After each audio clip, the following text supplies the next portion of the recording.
بسم الله والحمد لله والصلاة والسلام على رسول الله صلى الله عليه وسلم. بوتاجاز اكسبير مصانع حربية 360 حربي، اللي هو حلوان. مصانع حربية حلوان القديم بتاع زمان. ده البوتاجاز ده معدي ال40 سنة، بس الله أعلم كان مركون ولا ايه، لسه بحالته. بس هو في شوية شغل كده ايه، كان شغال غاز طبيعي واتركن، ففي مكان ماسك وفي مكان بيحل. في مكنه متاكله اللي هي اللي ورا على اليمين دي، ايوه دي متاكله، الصبع بتاعها ده كده متاكل، فدي اللي هتتغير. والفلانشه بتاعتها انا بطلعها برضو مكسوره. فكل كوع من دولت او كل ماسوره من دي مربوط بمسمار سن صاجة، واحد هنا، اتنين، وقدام تلاتة. كل ماسوره ليها مسمار اللي ماسكها يعني.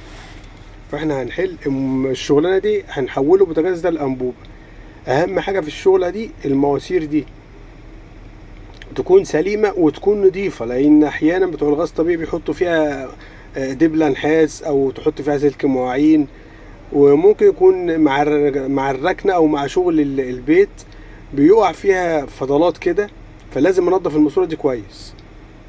في حاجات بتنزل بس انتم ممكن ما تكونش واخدين بالكم منها، بس في حاجات نزلت. فهو كمنه شغال غاز طبيعي بيشتغل على أسوأ حالة البوتاجاز، بيفضل شغال عادي لغاية لما تتكتم خالص يعمل راجع بقى للغاز. لكن الأنبوبة لو حبات مكرونة وقعت، حبات مكرونة مدورة كده كبيرة وقعت، يدخن. لو ورق ألمونيا، الستات بتحط ورق ألمونيا دي وحتة صغيرة وقعت مطرح ما بتخرم مكان الماسورة، ولو وقعت يدخن غير الغاز الطبيعي. فلازم انضف المواسير دي كويس جدا. دي اهم حاجه في الشغلانه واول حاجه في الشغلانه. اهي المواسير دي تتحل وتتنضف كويس. احل اللي ورا برضو نفس القصه، لازم تتنضف كويس وخبط جامد وانفخ فيها، احس ان هي سالكه. ان غاز الانبوبه غير الغاز الطبيعي. غاز الانبوبه تحس ان زي الزيت كده، لو انبوبه جايه ضغط مليانه على الاخر بتحس ان في نزل من خرطوم زيت بعد ما تغيرها او حاجه، وممكن بتسد الفواني لو ضغط، وممكن تبوظ المنظم. فانا بنفخ فيها اهو. دي بقى اللي متاكل، دي الصبع اللي قدام ده متاكل، الزور اللي بيركب فيه الفلانشه الالمونيا من فوق. بص التانية دي ليها زور والتانية ملهاش، فلازم تتغير. اللاكور بتاع الغاز الطبيعي او الكوع ده هيتغير، هيتحل ويركب مكانه لاكور لاكور للخرطوم بتاع البوتاجاز. بلف ورق تفلون، لا اسف، بلف تفلون على السن. فهنا السن خارجي، فهنا عندك نص بوصة خارجي وسن داخلي، فاللي طالع من البوتاجاز سن خارجي، يبقى انا هجيب سن داخلي للاكور بتاع الخرطوم بتاع البوتاجاز نص بوصة. المصانع حربية ده القديم نص بوصة، وابتدي اربطه جامد. وبربط اهو، اربطه جامد لغاية لما يقف معايا، ويقف يكون اللاكور يبقى باصص لتحت، الخرطوم يكون باصص لتحت، شبه خرطوم الغاز الطبيعي برضه بيبقى باصص لتحت.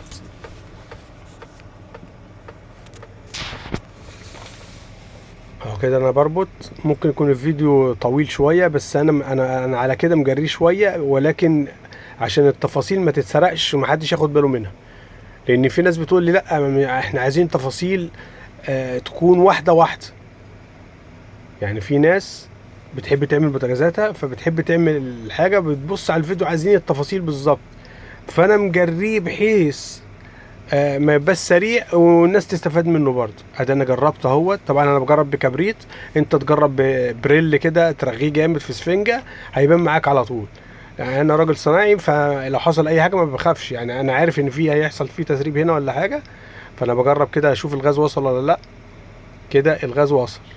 بجرب اول حاجه بقى على المحابس، ومن اول اللاكور بتاع الخرطوم اهو مفيش حاجه، امشي ورا محبس ورا محبس كده عشان لو في تسريب يبان معايا. قبل ما اعمل اي حاجه لازم اكشف عليه بالغاز. طبعا زي ما انا قلت لحضراتكم، انتوا بسفنجه وفيها بريل كده ترخيها جامد هيبان معاك برضه. هحل بقى الفواني. ادي 1 2 3 4، 4 فواني. 4 فواني ديت 6 مللي. اللي هي فواني تكنوجاز، كريازي، ايديال، يونفرسا، اكسبير اللي هو المصانع الحربية اهو. دي 6 مللي الفونيا بحلها، دي بتبقى 6 مللي. كان الاول كان اصعب حاجه ظبط النار الانبوبه غير الغاز الطبيعي. الغاز الطبيعي كان لها بونط والكلام ده، لكن عشان تظبط الانبوبه عايز واحد يكون خبره في توسيع الفونيا بالقلزوار، اللي هو ايه، الابره اللي بتوسع بيها الفواني اهي، ابره 6 مللي اهي تمام. فانا عامل حاجه كويسه يعني، حاجه جميله يعني، هتعجب برضو الصنايعي قبل ما تعجب اللي هيعجب بيها اكتر طبعا صاحب البوتاجاز اللي هو ما بيعرفش يوسع الفونيا. دي هيعجب الصنايعي اللي هتريحه، هيركب وهو مغمض على طول، هيركب وهو مغمض على طول. فانا عاملها برضو يعني ايه اهي، كارتة الهواري، انا ابو مريم الهواري ان شاء الله. دي كارتة دي معمولة باسمي تمام. الكارتة ديت معمولة للغاز الطبيعي وللانبوبة، في من ده ومن ده. بالنسبة للانبوبة اهي، الكارتة اللي بتتباع 5 فواني. طب بوتاجاز ده 4 شعل، عايز 4 فوق وفرن وشواية، يبقى عايز 6 فواني، وعاملهم مقاس واحد كلهم، يعني مقاس ايه، النص اهي. العين الصغيره تركب قدام، والكبيره الوسط ورا، والعين الاصغر شويه ورا. يعني كل عين مكان ايه العين بتاعها، مكان المحبس بتاعها. فانا احط الكارت زي كده قدامي، العين الكبيره دي هتبقى قدام والعين الصغيره هتبقى ورا، وفي فرن وفي شوايه، يعني في فرن وفي شوايه. الكارتة اللي بتتباع ديت ما فيهاش لا فرن ولا شوايه، فيها درجات لل5 عيون. حط بقى انت زي ما تحط، عين تدخن وعين تتظبط وعين تطير. لا اهي، انا لما استعمل لا ابره ولا استعمل حاجه، بطلع الفونيا واركبها. ده باسم الهواري اهو. هطلع الصغيره قدام اهي، اللي وراها اهي، اللي وراها دي اهي، دي اللي ورا على الشمال اهي، اللي ورا اللي على الشمال، والكبيره اللي على الشمال قدام. معظم البوتاجازات بتبقى نفس النظام كده. في انا عامل برضو كارتات في الاتنين اللي ورا قد بعض، بتفرق برضو في الفونيا، بتفرق في توزيع الفونيا. معظم الحديث دلوقتي طالع الاتنين اللي ورا دولت وسط قد بعض، لكن ده بوتاجاز قديم، ده بوتاجاز قديم في عين صغيره، في اكبر في اكبر في اكبر.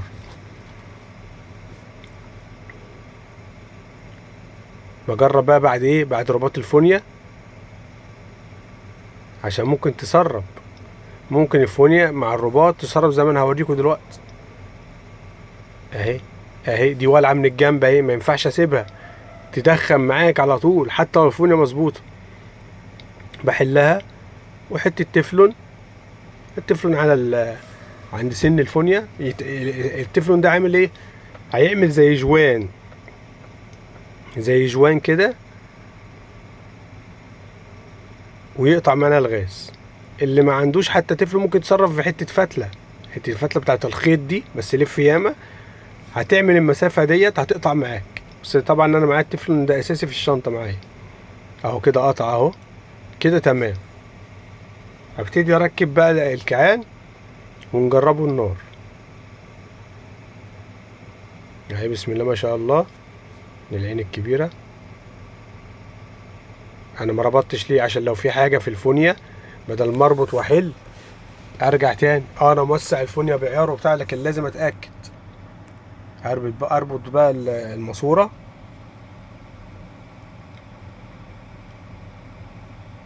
كده. خلصنا كده ايه من اول عين. انا المفروض ابدا منين، من الصغيره لو انا بوسع الفواني، لكن الفواني دي جاهزه، الفواني دي جاهزه، الصغيره مكان الصغيره والكبيره مكان الكبيره.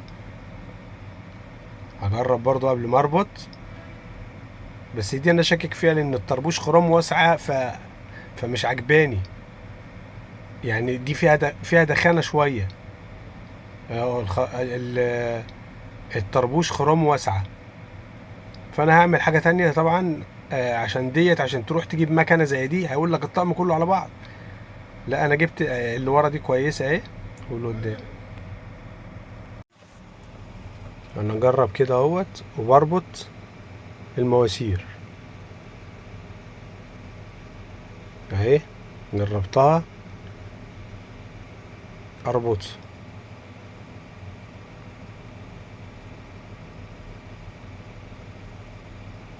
كده تمام. اللي على اليمين قدام واللي ورا، فاللي على الشمال ديت اللي على اليمين قدام.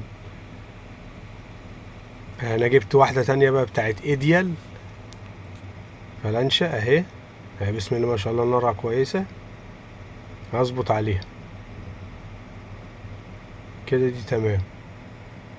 جبت الصغيرة برضو بتاعت ايديال، عين صغيرة بقى. الاتنين دولت قد بعض، الاتنين الصغيرين دول قد بعض، اللي هما الخلف خلاف اهو. يبقى اللي قدام على اليمين زي اللي ورا على الشمال. نبتدي بقى الفرن والشواية. طبعا بنشيل الصاجة ديت اللي هي الأرضية، بتلاقي ماسورة الفرن ماسكة مسمار واحد سن صاج قدام، هتتحل اهي. ودي برضو أهم حاجة لما تتحل الماسورة، ننضفها كويس اهي. يعني نزف برضو على كده. الشوية دولت يدخنوا في الأنبوب، لكن غاز طبيعي ما بيدخنش، ومهما وسعت الفرن مش هيدخن. يديك نار جامدة لكن ما يدخنش.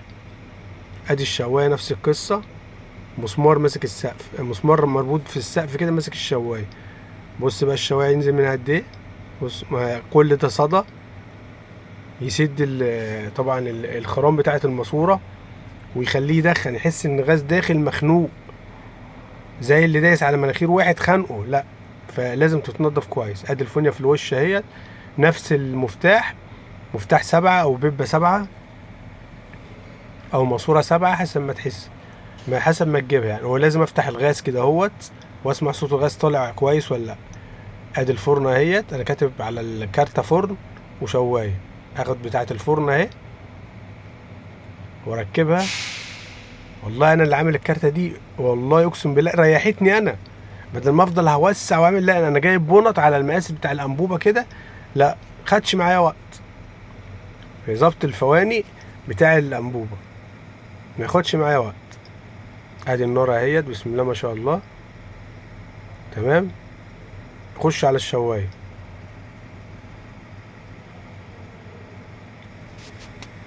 حل الفونيا اهو.